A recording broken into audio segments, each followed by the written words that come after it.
Here for today. We need to do the guidance. Thank you everyone for coming. It is wonderful to see so many people here to hear and learn from Dr. Strong. And I have the really truly wonderful pleasure of introducing her. Dr. Krystal Strong is an assistant professor of Black Studies in Education, Culture and Society program at the GSC, and we're very lucky to have her. Dr. Strong holds a PhD in anthropology from the University of California, Berkeley, and is the recipient of multiple awards, including the 22-23 National Academy's Spencer Foundation Postdoctoral Fellowship, a 2017 Council on Anthropology and Education Presidential Early Career Fellowship, and IIE Fulbright and Fulbright Hayes Fellowship. She's a longtime community organizer. She brings commitments to social justice and the lessons of grassroots activism to her scholarship in pedagogy. Her research and teaching draw on ethnographic, participatory, and multimodal methods to investigate youth and community activism, global Black social movements, and the role of education as a site of struggle in Africa and the African diaspora. Her first book project, Apprentices to Power, Students and the Anti-Radicalism of Leadership in Nigeria After Democracy, is an ethnography of post-military university student politics and the trappings of leadership after Nigeria's transition to democracy. Her co-edited volume, Contestations of Citizenship, Education and Democracy in an Era of Global Change, will be published in English Critical Global Citizenship Education series. Other ongoing research projects include school protests and youth leadership development in Africa, and collaboratively document community-led organizing work around educational justice and Black communities in Philadelphia. Her work has been published in multiple leading journals: Urban Education, Comparative Education Review, Current Issues in Comparative Education, Transforming Anthropology, Journal of African Cultural Studies, and on and on. In 2020, she testified before the U.S. House of Representatives Committee on Foreign Affairs Subcommittee on Africa, Global Health, Global Human Rights, and International Organizations on the Youth Bulge in Africa, Considerations for U.S. Policy.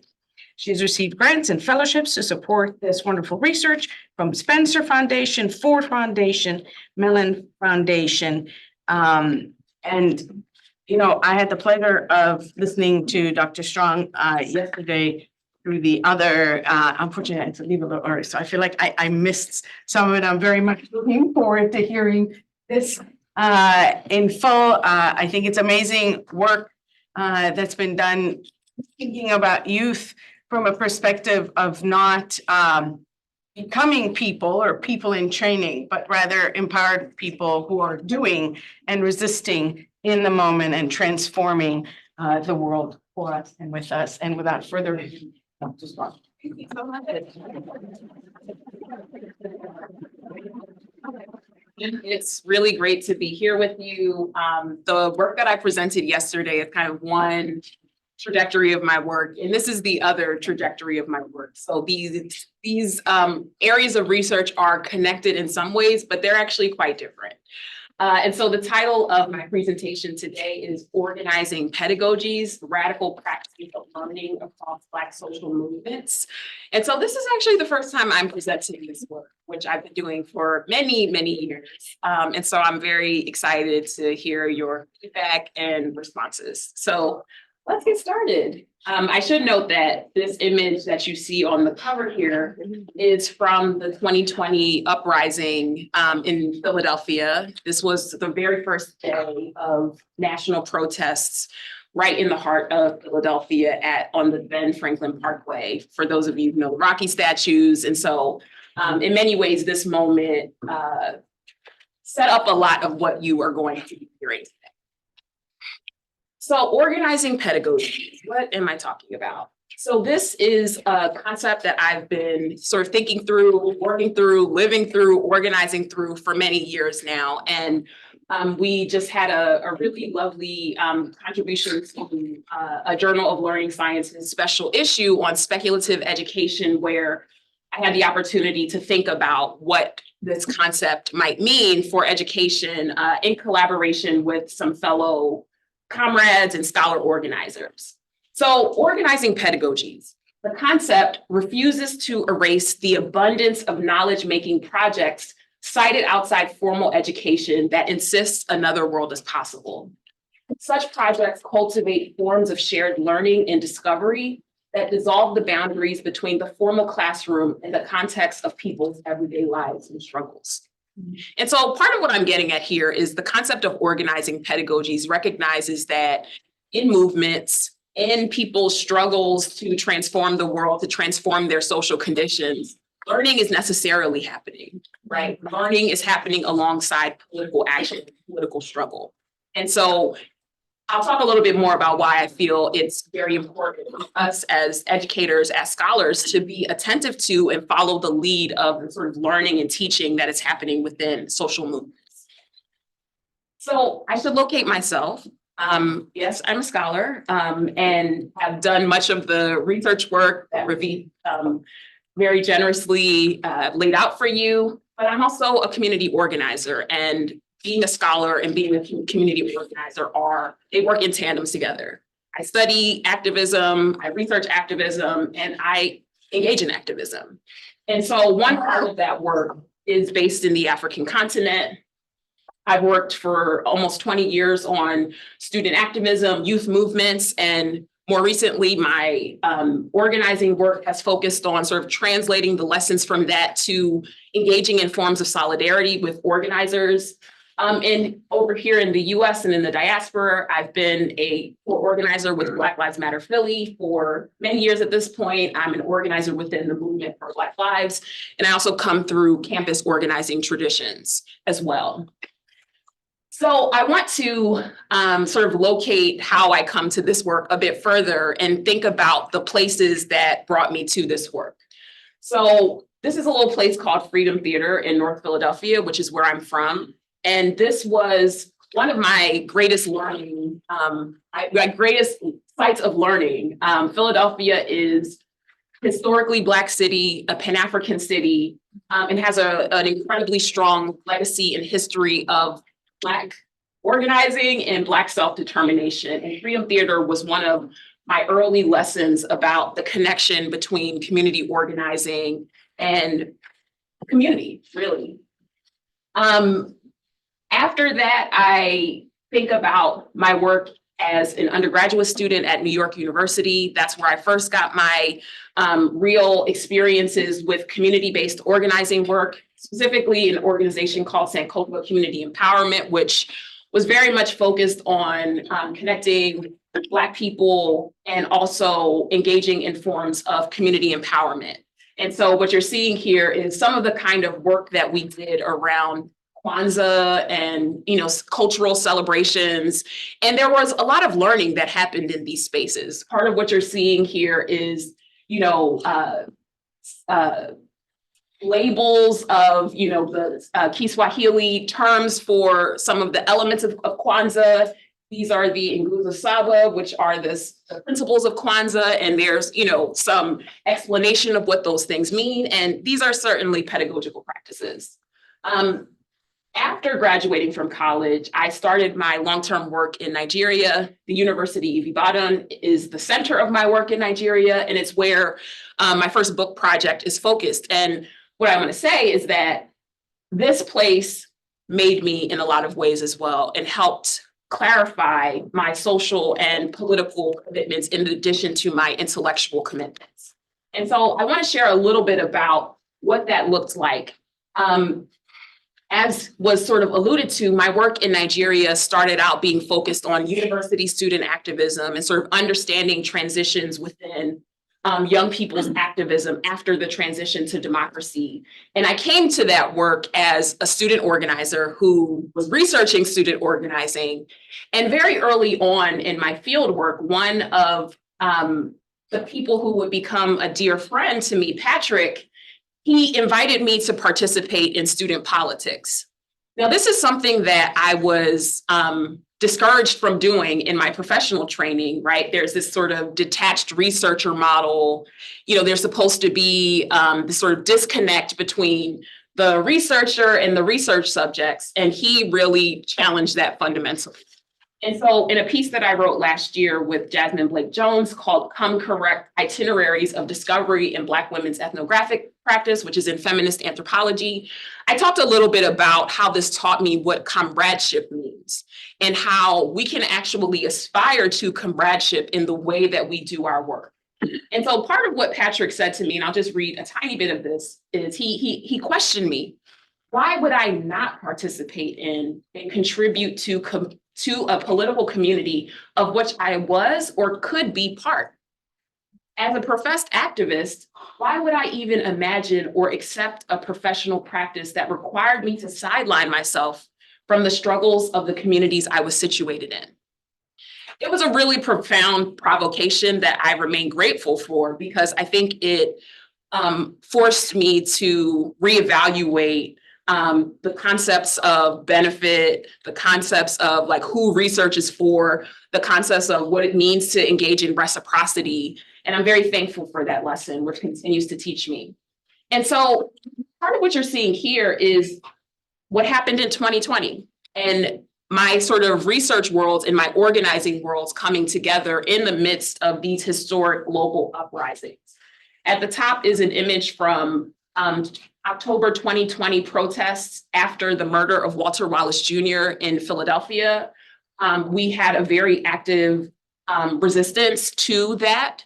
At the same time, within a couple of days, there was a historic uprising in Nigeria around police brutality and around state violence. And so there was a really important connection that was being made across Black social movements around how people resist state violence and the extrajudicial killings of Black people. And as I'll talk a little bit about in this talk, that taught me a lot.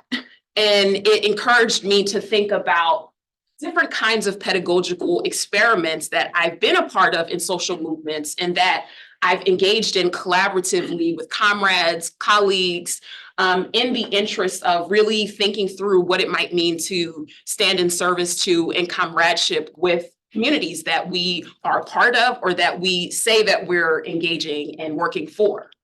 And so some of these pedagogical experiments, which you'll learn a little bit about today, they're diverse.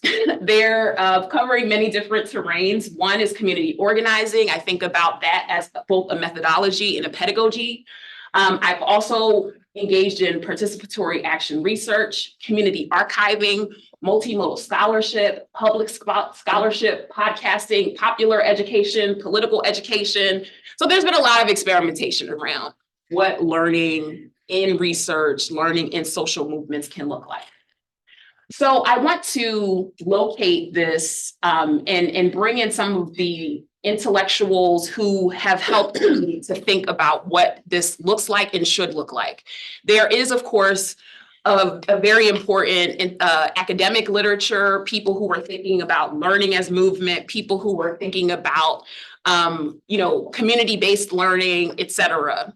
But my greatest influences come out of the Black radical tradition and the tradition of revolutionary intellectuals. And so I just want to bring some of those folks into this space. The first is Assata Shakur. In her essay called To My People, which if you've been to any protests over the past 5 or 6 years in BLM, there's a chant that says, "It is our duty to fight for our freedom. It is our duty to win." This quote comes from the same essay where she first articulates those words. And she says, Black revolutionaries do not drop from the moon. We are created by our conditions, shaped by our oppression. We are being manufactured in the ghetto streets. And part of what I find important about this is that she is asserting the fact that this process of consciousness, this process of becoming a politically activated person, a revolutionary in her framing, it is a result of our experiences. It is a result of the conditions that we are are acting within. Then we have Walter Rodney, who is the Guyanese intellectual who you might know wrote How Europe Underdeveloped Africa, but he also was a consummate guerrilla intellectual. He is someone who asserted the importance of thinking about intellectual labor alongside organizing and activism. And some of what he says is the Black intellectual, the Black academic must attach himself to the activity of the Black masses. Now, obviously, he's talking to the Black community in this moment, but the bigger point here is he is asserting that it is the responsibility of us as intellectuals to actually be connected with the masses of people who are not in the academy. He also says, I felt that somehow being a revolutionary intellectual might be a goal to which one might aspire. For surely, there was no real reason why one should remain in the academic world, that is, remain an intellectual, and at the same time not be a revolutionary. And one of the things that I think is quite provocative of us is that I think we, of course, place a lot of value in the academy and the work that we do in the university, as we should. But I think there is a long tradition of scholars, of intellectuals who also say, what is the point of being here if we're not changing anything, right? And then finally, Fred Hampton, who like Walter Rodney was assassinated for his politics. One of my favorite quotes from him, the year he was assassinated, was, "Theory's cool, but theory with no practice ain't shit." And I think, part of what is so important about this is that we can do all the theorizing in the world, right? But there's something about practice, there's something about action that makes all the theorizing that we're doing more meaningful. And so my work is very much engaged with and is drawing from these provocations, right? So why learn from movements? Why learn in movements, right? I think there's a few good reasons to do so. One, as I'll talk a little bit about, and as my work in organizing is trying to think through, social movements offer models of community-based learning and knowledge production, which raise consciousness, they shift public discourse, and ultimately they catalyze liberatory action, right? In addition to that, organizers facilitate a process of political learning, which deepens existing knowledge in communal structures by building bridges, sharing knowledge across marginalized communities and co-conspirators. In addition to that, in social movements, we see learning practices that are radical, that are counter or outside of institutions, and that are enacted by those who are typically not represented in these academic spaces that we're in. And they demonstrate the critical role of movements as context of radical learning, but also the role of organizers, everyday people who are struggling to create a new world. They highlight the role of organizers as pedagogues and educators. And so part of what I want us to think about is how looking at learning across movement contexts and relationships, how that reveals radical praxes of learning that can actually teach us in the academy very much about what it means to enact transformative and critical processes of learning that, as Paulo Freire famously noted, processes of learning that are forged with, not for, marginalized communities. So I'm going to talk through a few different contexts of this this kind of movement-based learning that I'm talking about, and show you some examples of what they look like, feel like, experientially. And the first thing I want to focus on is knowledge production. I think one thing that's very important to me, and that I think there's thankfully some greater recognition for, is the ways that social movements are actually generating knowledge that are shifting how we understand the world, right? If you think about abolition, if you think about the framework of anti-Blackness, if you think about the way we're discussing policing, right? The prison, even education, and all of those connections, we should thank organizers for that, right? And so one of the things that Aziz Chowdhury, who is a really important figure within social movement learning, one of the things that he asserts is that research and theorizing is a broader, everyday, every night part of the life of social movements, whether explicitly recognized or not. He continues, quoting Kinsman, activists are thinking, talking about, researching, and theorizing about what is going on, what they are going to do next, and how to analyze the situations they face, whether in relation to attending a demonstration, a meeting, a confrontation with institutional forces, or planning the next action or campaign. And so part of what I think is important to elevate here is that research and theorizing does not just belong to us as academics, right? People who are trying to shape the world are necessarily engaging in research activities, theorizing, right? And trying to figure out how to link theory and practice. So to give you a couple of examples of that, of what this looks like, or things that we can think through as aspects of knowledge production within recent social movements, I am showing you an image and a social media graphic from the Movement for Black Lives, which is a kind of constellation of mostly US, North America-based organizations that sometimes get called BLM, right? But it's a larger movement of hundreds of organizations that are working around many different issues that affect Black people, including state violence.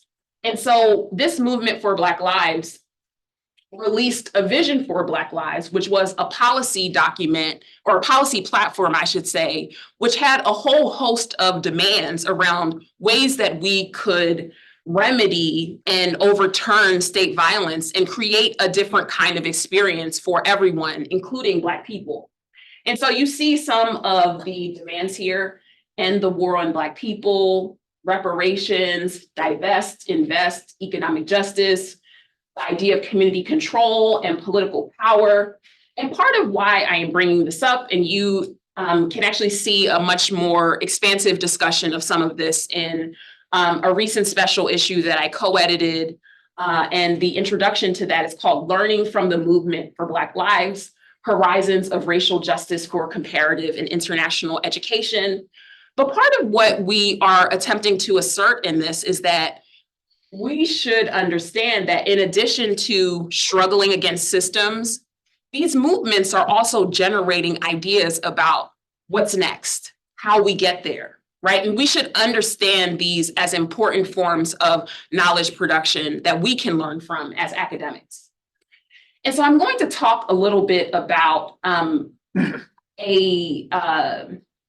another process, a complementary process of sort of creating a vision for Black lives in the city of Philadelphia.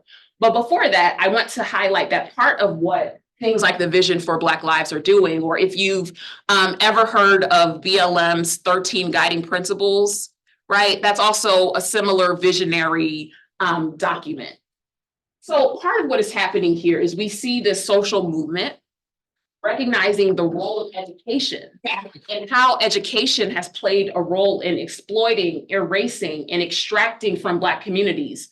And there's a call for, and also a vision for, curricular and pedagogic reparations, right? And so part of what I am attempting to show here is that we should take these ideas seriously. We should engage them as the forms of knowledge production that they are, and we should follow them.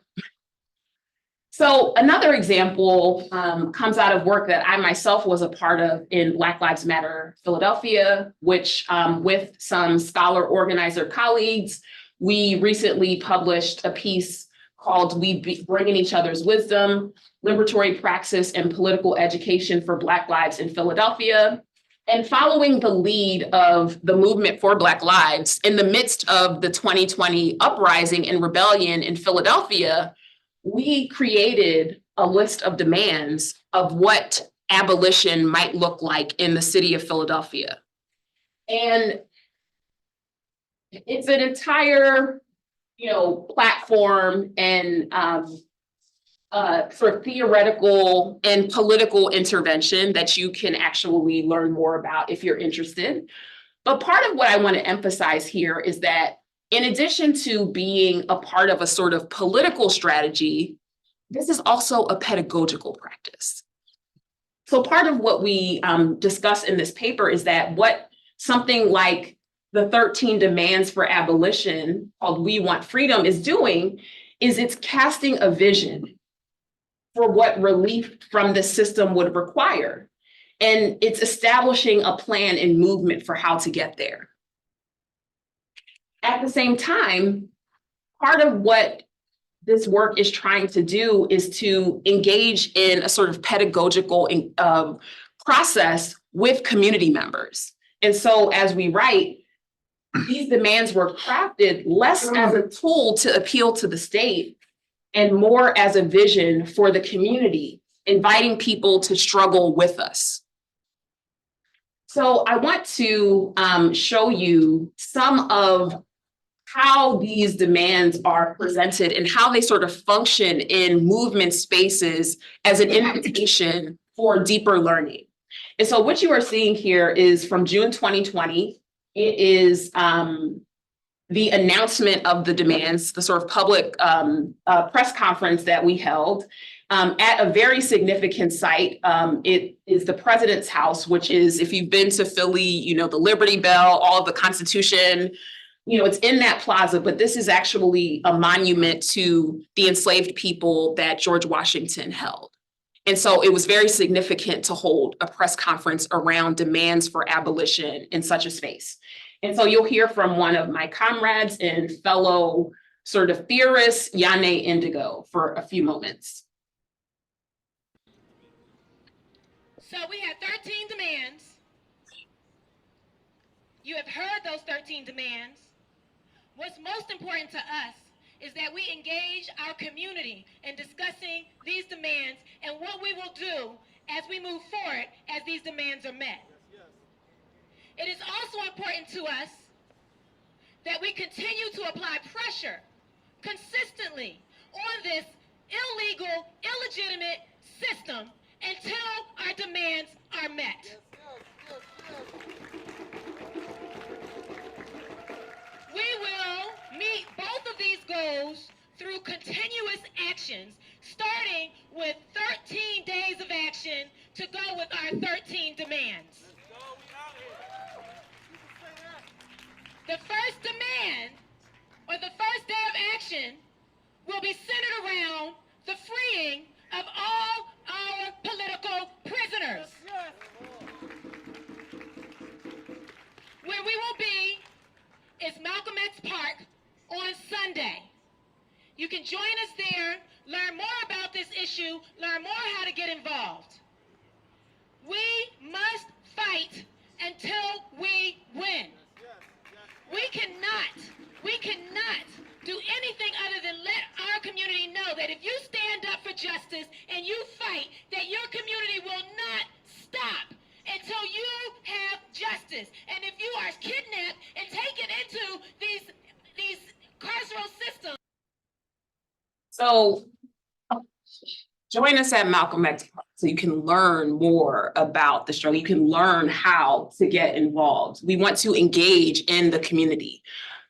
I want to assert that these are pedagogical interventions, right? They are community-based, community-rooted, grassroots forms of teaching and learning.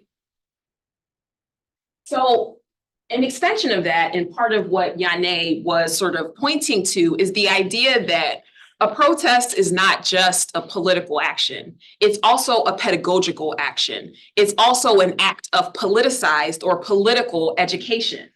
And this is something that Freire also talks about and lays out in the Pedagogy of the Oppressed. He says, political action on the side of the oppressed must be pedagogical action in the authentic sense of the word. And so I want to emphasize and highlight what that looks like, or at least in the context of these particular organizers, what that looks like in action. So this is a protest that was held at the Art Museum in October 2020. This was after the decision by the Louisville police to not indict the police officer who murdered Breonna Taylor in her house. And so across the country, there were solidarity actions from, with people standing with the people of Louisville, standing with the family of Breonna Taylor, and still demanding for justice. And so part of what is interesting about this political action, which started out with a rally at the Art Museum steps in Philadelphia, it moved down the Benjamin Franklin Parkway, but then we occupied the Parkway and we engaged in teach-ins.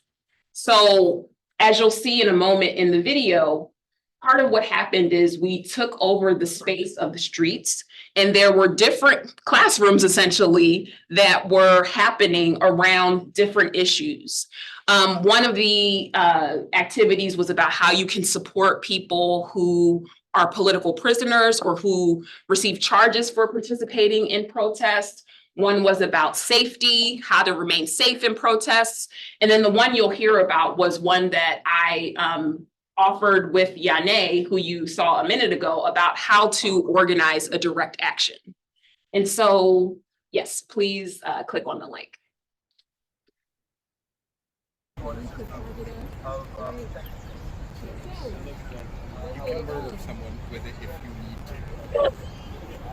So when it comes to a protest, so first of all, It's a street. it's not like a hard and fast rule, right? People organize protests, they are organizing what they want to organize. What we are offering here are our thoughts of what makes an effective protest or an effective action as organizer of the Black Lives Matter. So that's just our experience, our perspective, okay? One of the first things that, when we organize an action, one of the first things that we think about is like what we want to accomplish with that action. So what is the purpose of the action? If you are working to inform individuals about a new legislation that's being introduced, what kind of action would you be able to put together that will best help people to learn and understand about that particular legislation? For example, if you are putting together an action because people are angry because some pigs got off after murdering yet another Black person, what kind of actions will actually help the people that you are pulling together to be able to express that rage and come together and experience that healing that comes from being in community? So the first thing you want to think about is what is the purpose of the action and what format will actually help you in order to accomplish that purpose. So that could be a rally, that could be a march, that could be a vigil, that could be a teach-in. It might be a musical activity because it may be about community building. There are a lot of different kinds of action, right? They have different kinds of purposes and you organize them differently. Then you want to think about what it is that you can accomplish inside of the context of that action. So for instance, with Black Lives Matter, political education is very core. Every time we organize an action, we think about who we want to have showing up and speaking because they can speak to the specific focuses of that particular action. So we don't just have, we are never willy-nilly. So people call us and they hear that we have an action and they'll hit us up and they say that they want to speak. And we definitely want to make room for a lot of voices. But when it comes to pulling possibly hundreds of people together for an action, we are very thoughtful and very responsible about that, and therefore we're very thoughtful about who it is that we want to have coming and speaking. So political education, calls to action. Is there a way that you might be able to, is there something you can call people to do as a result of bringing them together for that mobilization? Maybe, for example, one of our brothers and our elders, Chucky Africa, at an action organized running down the walls in support of political prisoners, call people to write to and put money on the books of specific people who were in prison. So that was a call to action. For example, this summer, the Black Philly Radical Collective, we organized a series of actions that were related to our 13 demands. right? So we had an action right over here by City Hall at the DA's office that demanded that they drop the charges against protesters, right? We had an action that was demanding the removal of the street sign dedicated to Mayor Good, right? So there was a clear purpose for why we were there. And even today, we are here to honor Breonna Taylor.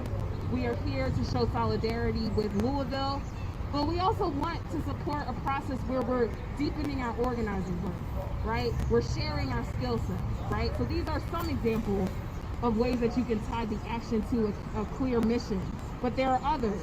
There is celebration, right?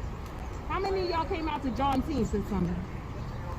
Some of y'all came out to Juneteenth, which was BLM Philly's Juneteenth celebration, right? That wasn't a protest. So part of what you heard is about how central political how central political education is to an action. And if you're not an organizer, you may not understand the level of critical thought and reflection that goes into the crafting and organization of protests that we see on the news. And so part of what you heard is about the extreme importance of learning, right? The importance of having a purpose, of having an intention, having a message, and thinking about the most effective ways to deliver that message. Is it possible to go full screen? Or that full screen? Or I'm just thinking about the, yeah.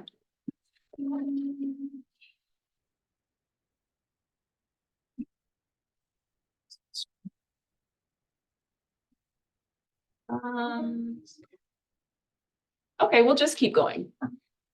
So, I won't repeat part of what I've already said and what you heard for yourselves in the teach-in within the protest.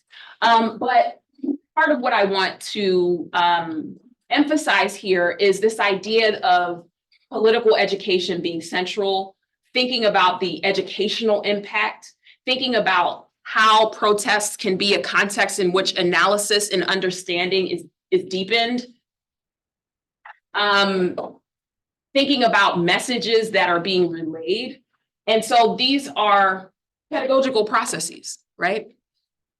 So I want to switch gears a little bit from sort of movement for Black Lives and Black Lives Matter in Philadelphia and talk about another important context in which I thought about learning within social movements. And that's the relationship between movements and the university campus. Right? We've seen over the past couple of years a real upsurge in campus-based organizing, right? And this is very valuable work. Part of what I want us to think and see about these forms of organizing is that there are radical modes of public learning and action that are happening in rallies, that are happening in street protests, that are happening in film screenings and conversations, that are happening in speak outs, that are happening in teach-ins. And part of what these spaces are doing is that they are creating space for continuous and transformative learning. And in addition to that, is it possible to move the mouse a little bit? Thank you. In addition to that, part of what they model for us that I want us to think about is how they help us to see the thorny work, or how to do the thorny work of direct solidarity with impacted communities, right? It's something that we think a lot about as educators, right? How does our work reach and engage with the communities that are most impacted? And I think organizing work shows us many examples of how you can do that effectively. And so I wanted to talk about a couple tiny examples. I want to end in the next couple of minutes so that we have time to discuss. So I'll kind of breeze through this, but one big experiment that I have been working through is a class called Activism Beyond the Classroom. And this is a course, but it's also a digital platform, which is at activismbeyondtheclassroom.com. This is something that I co-designed with students and also activists. And part of what it is an experiment in thinking about how classwork, how the classroom can actually engage directly with communities, activists, and think about how learning that we do in campus spaces can actually be in service to communities that are also engaged in the learning process, that are also engaged in impactful, transformative work. But I want to talk about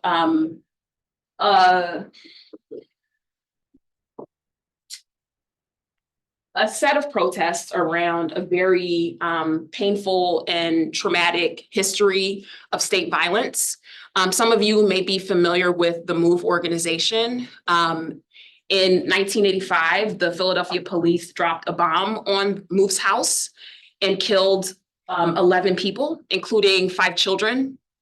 And it's been one of the great honors of my life to work with the MOVE organization, to participate in protests with the MOVE organization. And I'm currently working with Mike Africa Jr., who you see here and who you'll hear from in a moment, on creating the MOVE Activist Archive, which is a community archive to tell MOVE's history from its own perspective. That is itself also a form of organizing pedagogies. But what I'm going to focus on is in 2021, at the time I was still a faculty member at the University of Pennsylvania, and we discovered that in April of 2021, that anthropologists at the Penn Museum had stolen the remains of 2 Black girls who were murdered in 1985 and held them in the museum, taught with them, experimented on them for 36 years without the knowledge and consent of their family members who were political prisoners. So anyway, that's a whole conversation in and of itself about harm in the relationship between state violence and institutional violence. But what I want to emphasize is the way that the organizing and protest that we were engaged in became, again, a site of learning, right, in transformative action. And so I have written about some of this. I have a piece in Anthropology News called A Requiem for Delisha and Tree Africa, who were the 2 Black girls who were murdered and whose remains were stolen. But part of what I want to show you here briefly is an action that we did. We did a rally in front of the museum.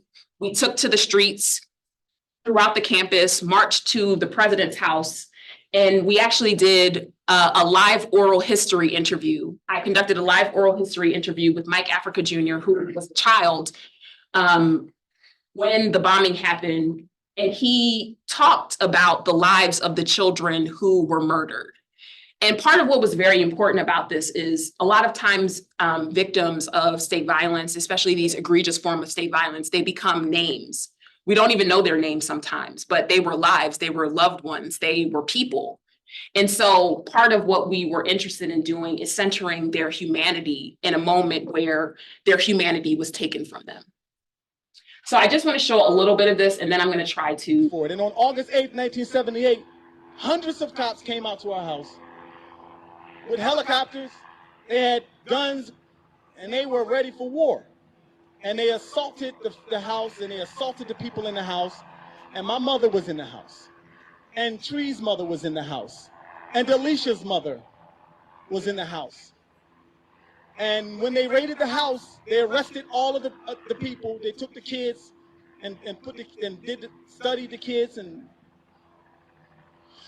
then our parents all went to prison. And the judge gave them a 100-year sentence.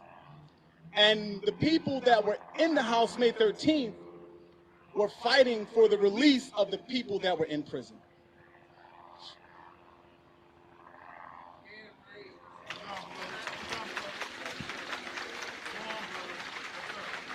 So, in many ways, in case you all don't know this, and you can actually learn about this in a little documentary called 40 Years a Prisoner, which maybe some of you have seen. Mike's very existence, in a way, is a miracle because his parents, Debbie Africa and Mike Africa Sr., were 2 members of the Move 9 who were captured on August 8th, 1978, and he was born in prison. His mother birthed him in secret, in silence, and the fact that he is here that he survived 78, that he survived 85 is really something that we should have a hand clap for, honestly. And also, just for context, because I know that some of you are students, some of you may not be from Philadelphia, the site of the police raid of MOVE headquarters in 1978 is literally 5 blocks that way and 3 blocks in the other direction. The bombing of Osage Avenue is literally, let me get my math together, 24 blocks that way and about 3 blocks the other way, right? Just so you understand the cartography, the space that you are in. So we said that. Well, I'm gonna keep it moving for time, but I hope part of what you're gleaning is that like learning, radical learning, practices of learning. You couldn't see the image of who was gathered with us, but we literally took the streets and hundreds of people sat in the middle of the street and listened and learned in the midst of this profound moment of pain. And this is part of what organizing can do. So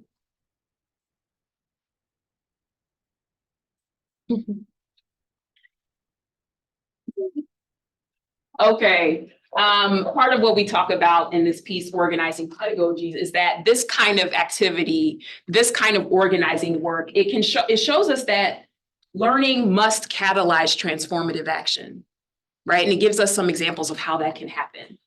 So I'll just gloss over this, but part of what we assert in the piece is that there's many things we can learn from organizing pedagogies. I can share more about this in the Q&A if you're interested. I just want to get to the end so that, why is this not working? Okay, so another example of this that I don't have a whole lot of time to go into at the moment is another sort of pedagogical experiment called the Pan-African Activist Sunday School, which I helped convene with a group of organizers and scholar organizers.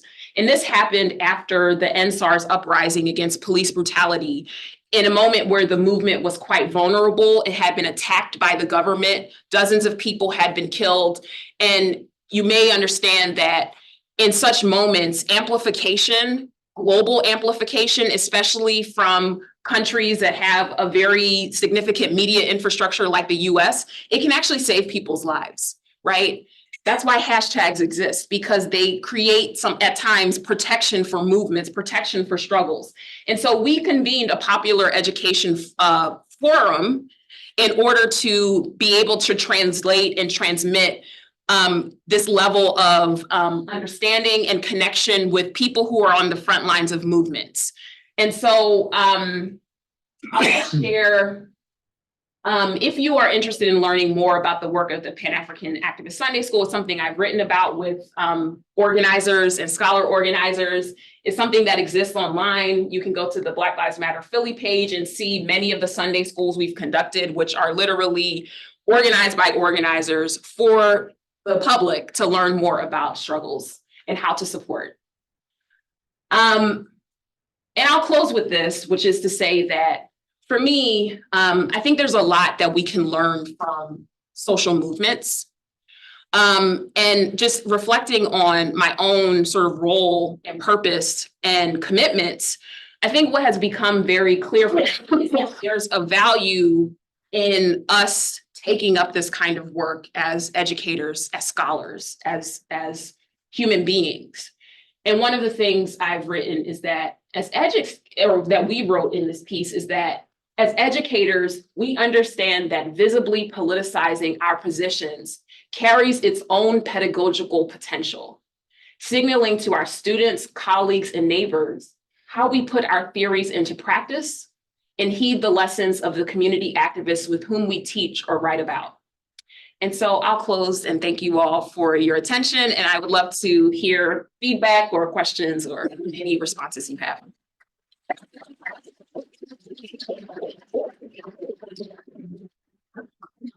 Thank you so much. That was inspiring and moving and really important, especially in this time that we're in. right now. I want to open it up to questions from the room and then we'll check in with our folks on Zoom. So if there are any questions. Hi, everyone on Zoom. Thanks for joining. Hi, Krystal. Great. That was great. I really enjoyed that. you. I think you did a really nice job of showing the learning opportunities through organizing. Has there been any work about what was learned by the people who participated? Do you mean these specific struggles or just in general? In general. Yes, I think actually for folks who do focus on organizing as a site of learning, and I'm not the only one. Many people do focus on like what people who participate learn. So Aziz Chowdhury, his work is thinking about that. Ben Kirshner's work is thinking about that with sort of youth participatory action research.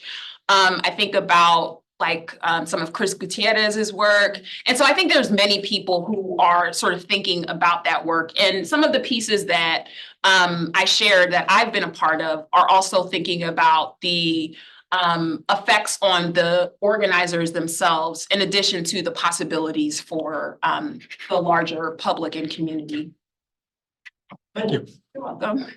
Question. Thank you, Dr. Strong. It was an amazing presentation. So there's one thing that really stuck out to me, and that it's the role of study in this whole, organizing movement, the pedagogics of it. So one, I was wondering if you could just comment on what you see the role of studying to be within the organizing pedagogics, but also what's the role of study in the academy and education? And can that be a form of organizing pedagogics in the academy itself? So. Absolutely. I think that I love that you brought this up, because I think study is actually something that is talked about a lot these days within social movements. There was a piece that Robin Kelly did around 2015 or 2016 called Black Study, Black Struggle. And it was specifically talking about the relationship between study within the academy and social movements, right?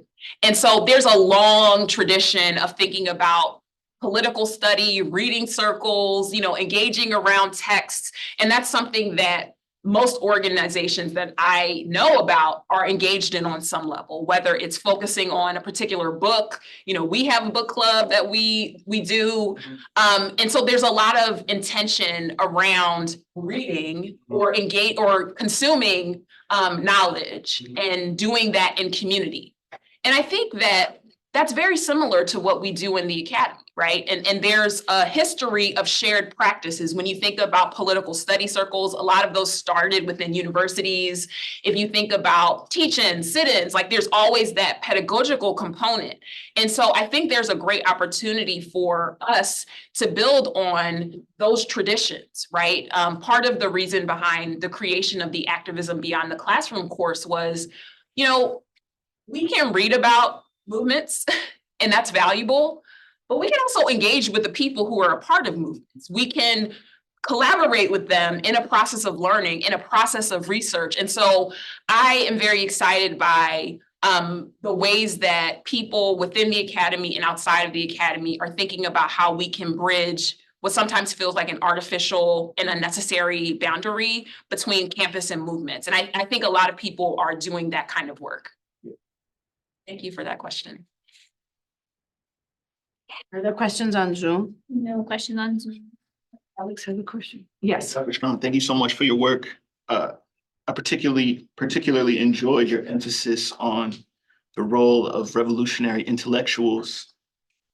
And I don't take that lightly, because I know to be assigned the title of revolutionary is profound in itself.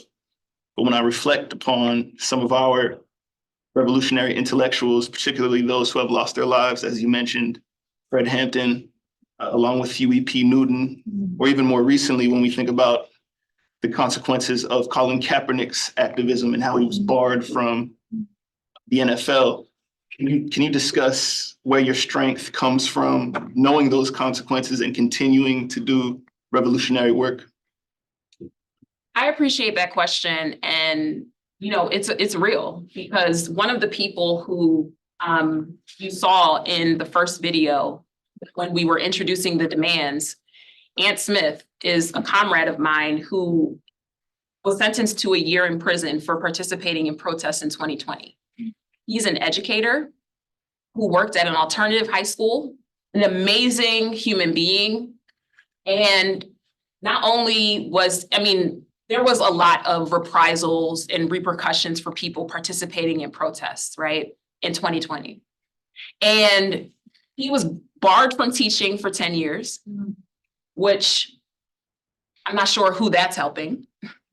But in addition to that, he has to go to jail for a year for participating in a protest. And so this is very painful for my organizing community. And it's not a rhetorical flourish to say that there are real consequences for this. I've been doxxed, I've received death threats. But the reality is for me, I come to organizing before I come to the academy. And so for me, and this is not everyone's story, but the only way it makes sense to me to be in the academy is if I'm here in support of, in connection with my communities, right? And so I don't know how else to exist without just choosing not to be here. I think, over the past years, we've seen the stakes. And I think 2020 was very transformative for me anyway, in terms of just like stepping into who I am fully, right? Like a lot of my organizing work existed outside of the academy for some very good reasons, including not wanting to commodify activism, which some people do. But I realized that, you have to do you have to be you. And this is me. I think there's something valuable about that kind of self-realization. I think we take one more question. We have time for one more question. Yes. Shay. Or do you both want, you can just both give it and I'll respond. Yes. Okay.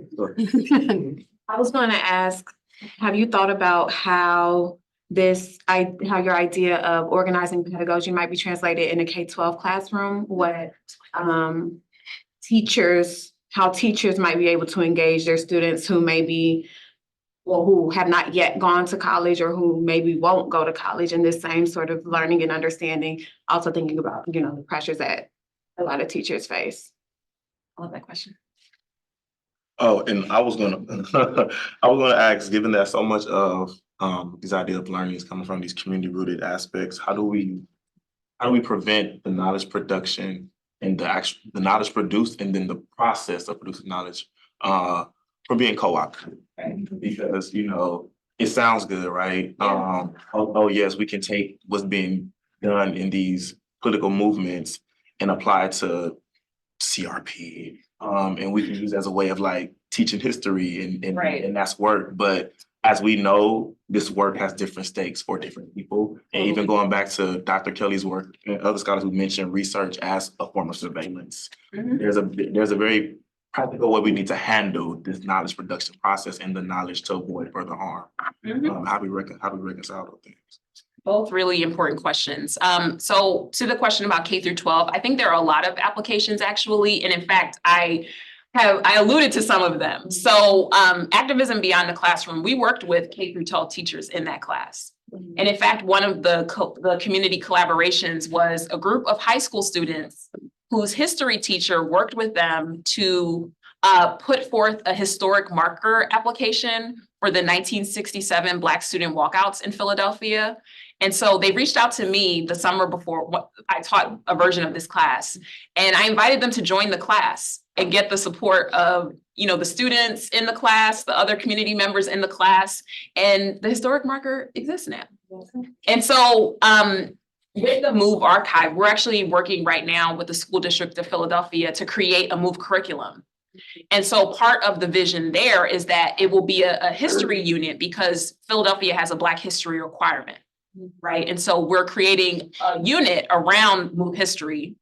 And then as part of that, we're also creating tools for doing these kind of participatory projects where students can engage in research about history, contribute to a public history project that already exists that we've created a framework for, where they can use their class time to put forward another historic marker application. There's been 2 historic markers that students, K through 12 students, have created in Philadelphia. The first was the one for the MOVE bombing in 2017. It was elementary school students who led that. And then the second was in 2022, students from the high school, Masterman High School, 5 amazing young women who are now college students, they put forward that historic marker for the 1967 student walkouts. That was students. And I think that's a really profound example of how we can bridge those gaps. And then to your question, I think this is such an important question. And, you know, we've already seen the co-optation happening. It's like in 2021, now everybody's an abolitionist. All the conferences are about abolition. You know, I'm not mad at it because it's valuable, but are you really about this life? You know, like, are you really, because I don't hear anything else about abolition 2 years later, right? And so, you know, I think there's that risk because we have seen the ways that the academy co-ops the discourse of social movements, extracts from, I mean, this is kind of the history that we are trying to work against, right? This history of extraction. And that's just a reality that we have to sit with and have inform our ethical commitments. My take on that is part of the reason why I organize. Because if I'm not connected to organizations, if I'm not connected to actual people who I'm engaged in collaboration with, who are directing me, who, you know, can hold me accountable, how, like, there's no way that I mean, there's just so much risk of doing the kind of co-optive work that you're talking about. And so for me, one of the things I said to myself, especially working previously at an institution that was in my actual community that has a very harmful relationship with my actual community, I said to myself, I literally can't be on this campus unless I'm like got both feet in organizing work, in connections with communities. And I think what I would offer is that, you know, as people who are in, you know, as university folks, it's not easy work, but I think it's necessary work for us to find those spaces where we can be engaged in an authentic and a reciprocal relationship with the people that are most directly impacted by the work that we do. I don't think that's, I think that is a requirement in order to do that work in an ethical way and in a way that, or it's not a guarantee that it will be beneficial, but I think we stand to have the greatest possibility for evening the playing field, even though we gain way more from this than communities do currently. That's the way this thing is set up. But I think through these relationships, like that's how we can shift that balance of power, and imagine the university as a space that is welcoming, accessible, beneficial to directly, especially at public institutions like our own. Thank you.